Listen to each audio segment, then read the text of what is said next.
Vote দেওয়ার জন্য উন্মুখ দেশের মানুষ, জয়নাল আবেদিনের মন্তব্য।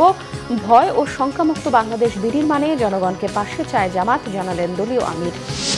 শুক্রবার প্রচারণায় ব্যস্ত ডাকসু প্রার্থীরা। প্রশাসন আর কর্তৃপক্ষের বিরুদ্ধে নানান অভিযোগ, ভোট নিয়ে নানান হিসেব সাধারণ শিক্ষার্থীদের। দেখছিলেন ক্রাউন সিমেন্ট সংবাদ শিরোনাম। নির্বাচন বানচালের যে কোনো ষড়যন্ত্র প্রতিহত করবে বিএনপি, বলেছেন দলটির চেয়ারপারসনের উপদেষ্টা জয়নুল আবেদিন ফারুক।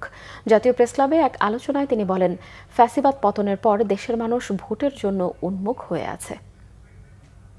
আওয়ামী লীগের আবার দিল্লির প্ররোচনায় বাংলাদেশে কিছু লোক যদি আবার আওয়ামী লীগের সাথে আঘাত করে এই প্রফেসর ইউনূস সরকারের একটি নির্বাচনটি বানচাল করার চেষ্টা করেন, জনগণ প্রতিহত করবে। আমরা চাই নির্বাচন দেন, সেই নির্বাচনে জনগণ আমার ভোট আমি দিব, দিনের ভোট দিনে দিব, যাকে ইচ্ছা তাকে দিব, সেই নির্বাচন অংশগ্রহণ করে না। জামায়াতে ইসলামী কারো তেলা মাথায় তেল দেবে না বলে মন্তব্য করেছেন দলটির আমির ডক্টর শফিকুর রহমান। তিনি বলেন, জামাত শুধু দেশের নাগরিক এবং জনগণের জন্য রাজনীতি করে। সকালে রাজধানীর মিরপুরে মণিপুর স্কুল অ্যান্ড কলেজ প্রাঙ্গণে ফ্রি মেডিকেল ক্যাম্প উদ্বোধন শেষে এসব কথা বলেন তিনি। দেশে চিকিৎসার বিষয়ে ডক্টর শফিকুর রহমান বলেন, তিনি দেশেই অপারেশন করিয়েছেন।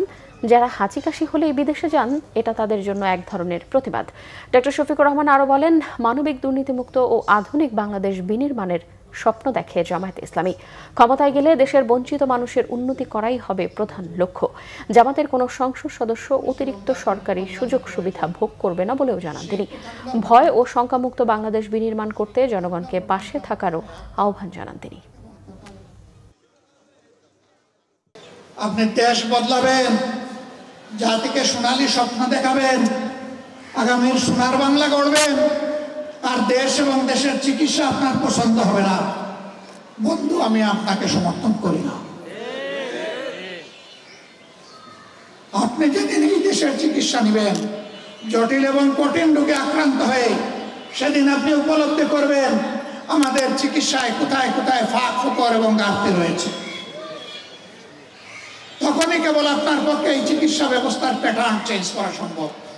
আমরা একটা মানবিক, দুর্নীতিমুক্ত, সমৃদ্ধ বাংলাদেশ গড়ার স্বপ্ন দেখি, যেই বাংলাদেশটাকে গরিব থেকে ধনী সকলকে তার অধিকার তার গড়ে তার হাতে তুলে দেওয়া হবে। ডাকসু নির্বাচনী প্রচারের শেষ শুক্রবারের প্রচারে ব্যস্ত সময় পার করছেন প্রার্থীরা। নির্বাচন ঘিরে অপপ্রচার আর সাইবার বুলিং ঠেকাতে কর্তৃপক্ষ ব্যর্থ হয়েছে বলে দাবি ছাত্রদল, ছাত্র শিবির ও ছাত্র সংসদের ভিপি প্রার্থীদের। এদিকে স্বতন্ত্র প্রার্থীরা বলছেন, বড় সংগঠন সমর্থিত প্রার্থীরা নির্বাচন বিধি ভঙ্গ করলেও ব্যবস্থা নিচ্ছে না প্রশাসন। নাবিল জাহাঙ্গীরের রিপোর্ট। ডাকসু নির্বাচনী প্রচারের শেষ শুক্রবার, ছুটির দিনেও নির্বাচনী আমেজ ঢাকা বিশ্ববিদ্যালয় ক্যাম্পাসে। এদিন হলগুলোর মসজিদে জুমার নামাজ আদায় করে প্রচারে নামেন প্রার্থীরা। ডাকসু নির্বাচনে সাইবার বুলিংয়ের বিরুদ্ধে প্রশাসন শক্ত ব্যবস্থা না নেয়ায় সমালোচনা করেন ছাত্রদল ও বাংলাদেশ গণতান্ত্রিক ছাত্র সংসদ সমর্থিত ভিপি প্রার্থীরা। রাজনৈতিকভাবে মোকাবেলা করতে ব্যর্থ হয়ে এই অপপ্রচারে একটা গোষ্ঠী নেমেছে। সেইটা নিয়ে বিশ্ববিদ্যালয় নির্বাচন কমিশনের কাছে আমরা গিয়েছি, জানিয়েছি, কিন্তু তারা এখনো পর্যন্ত এই জায়গাটাতে মোটামুটি ভালোভাবে ব্যর্থতার প্রমাণ দিয়েছে। এবং তাদেরকে আমরা এটাও জানিয়েছি যে আমরা আপনাদের আন্ডারে আছি, নির্বাচন কমিশনের আন্ডারে প্রার্থীরা আছে, সুতরাং এই প্রার্থীদের নিরাপত্তা দেওয়ার দায়িত্ব কিন্তু নির্বাচন কমিশনের। যে অনলাইন কেন্দ্রিক যে বুলিং, যে হেনস্থা, সে কোনো ব্যক্তি আক্রমণ করা, মতাদর্শের সাথে মিল না থাকলে কিংবা কারোর বিরুদ্ধে কোনো অভিযোগ আনলে সে অভিযোগ খণ্ডন না করে সেটাকে নানা রকম মকারি করে কিংবা তাকে ব্যক্তি আক্রমণ করে, পরিবার আক্রমণ করে, বাপ মাতুল গালিগালাজ করা সংস্কৃতি আর বেগবান হয়েছে। এদিকে নির্বাচনী বিধি বাস্তবায়নের ক্ষেত্রে প্রশাসন পক্ষপাতিত্ব করছে এমন অভিযোগও করেন কোনো কোনো প্রার্থী। মনে হচ্ছে যেন প্রশাসন একটা নির্দিষ্ট দলকে অর্থাৎ নির্দিষ্ট প্যানেলকে বিজয়ী করার জন্যই সকল বন্দোবস্ত করে রেখেছে। প্যানেল বা বড় বড় দলের ক্ষেত্রে আমি ওই দিনও একজনকে বলছিলাম যে তারা শুধুমাত্র টয়লেট পর্যন্ত পৌঁছায় নাই। এখন আমি যদি প্রশ্ন রাখি যে ককটেল বিস্ফোরণ কারা করলো, কেন করলো, এইটা কেন বিশ্ববিদ্যালয় প্রশাসন এখন পর্যন্ত প্রকাশ করে নাই, কি উদ্দেশ্য করেছে?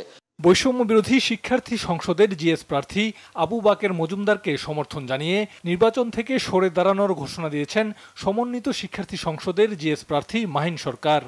আমি জিএস পদে নির্বাচিত করার জন্য আমার সকল শুভাকাঙ্ক্ষী ঢাকা বিশ্ববিদ্যালয়ের সাধারণ শিক্ষার্থীবৃন্দ সকলের প্রতি আহ্বান জানাচ্ছি, আবু বাকের মজুমদারকে আপনারা জিএস পদে নির্বাচিত করুন। সৌহার্দ্য আর সহাবস্থানের মধ্য দিয়ে শান্তিপূর্ণভাবেই ডাকসু নির্বাচন শেষ হবে এমনটাই প্রত্যাশা সাধারণ শিক্ষার্থীদের। নাবিল জাহাঙ্গীর, বাংলা ভিশন, ঢাকা।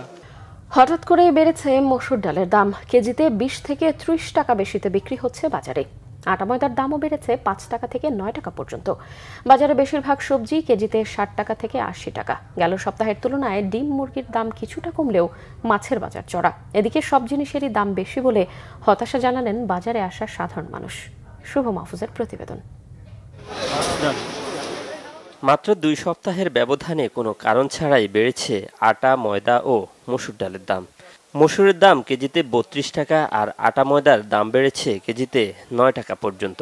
দাম বাড়ার কোনো অজুহাতও দেখাতে পারছেন না ব্যবসায়ীরা।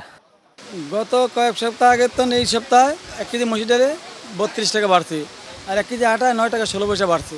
এখন কেজি হলো 2 কেজি আটা হলে এখন বিক্রি করি 110 টাকা, আর 1 কেজি মসুর ডাল বিক্রি করি 160 টাকা। সপ্তাহের ব্যবধানে কিছুটা কমলেও এখনও বেশিরভাগ সবজিরই দাম 60 থেকে 80 টাকার উপরে। পানি পনি বৃষ্টি বন্যা, এখন জমিতে পানি, এখন দাম হইল বেশি। পানি কমলে সবজি, শীতের সবজি, কপি, মূলা, শালগম, এইসব লাউ টাউ বাইরে সব দাম কমবো। এগুলো যেন মানুষের ক্রয় সাধ্যের ভিতরে থাকে এবং মানুষ যেন সবসময় বাজার করতে পারে। বিশেষ করে দ্রব্যমূল্য যদি নিয়ন্ত্রণে থাকে তাহলে আমাদের বাংলাদেশের নিয়ন্ত্রণে থাকবে। বাজারে সব ধরনের মাছের পর্যাপ্ত সরবরাহ রয়েছে, তবে দাম নাগালের মধ্যে নেই নিম্ন ও মধ্যবিত্তদের। আর ইলিশ অনেকটা চিন্তার বাইরে। 1 কেজি 100 গ্রাম 2300 টাকা, আর 1 কেজির নিচে যেটা এগুলো হইলো আপনার 1900 টাকা, 1800 টাকা। নদীতে ফ্রিতে নিয়ে আসে, অত্যাধিক দাম, মানে কেনা যাচ্ছে না তো ইলিশ মাছ, অত্যাধিক দাম। 1100 টাকা কেজি ছিল চিংড়ি মাছ, আমি নেবো না, চিন্তা করছি আধা কেজি নিতাম, সেটাও নেবো না। রুই মাছ 380 টাকা কেজি, এটা তো সুহার্ড, যে মানুষ অ্যাফোর্ড করার মতো, মধ্যবিত্তদের জন্য অ্যাফোর্ড করা হার্ড। সপ্তাহের ব্যবধানে কেজিতে 10 টাকা কমেছে মুরগির দাম। ব্রয়লার 170 টাকা আর সোনালী মুরগি বিক্রি হচ্ছে 310 টাকা। ব্রয়লার বিক্রি করতেছি 170 টাকা, সোনালী বিক্রি করছি 300 থেকে 310 টাকা, লাল লেয়ার মুরগি 300 টাকা, দেশি মুরগি 580 টাকা। সব মুরগির দাম নিয়ন্ত্রণে আছে, খালি 2-5 টাকা একটু এদিকে দিয়েছে। এদিকে প্রতি ডজন ডিম মিলছে 125 থেকে 30 টাকার মধ্যে। শুভ মাহফুজ, বাংলা ভিশন, ঢাকা। দর্শক, এই ছিল এখনকার মতো। পরের সংবাদ সন্ধ্যা 6টায়। এর আগে বিকেল 5টায় রয়েছে নিউজ টপ 10 দেখার আমন্ত্রণ রইল। এছাড়াও বাংলা ভিশন সংবাদ ও সংবাদ সংশ্লিষ্ট অনুষ্ঠান দেখতে ভিজিট করুন www.bvnews24.com ও facebook.com/banglavishnnews-এ এবং সাবস্ক্রাইব করুন youtube.com/banglavishnnews-এ। এতক্ষণ সঙ্গে থাকায় ধন্যবাদ সবাইকে।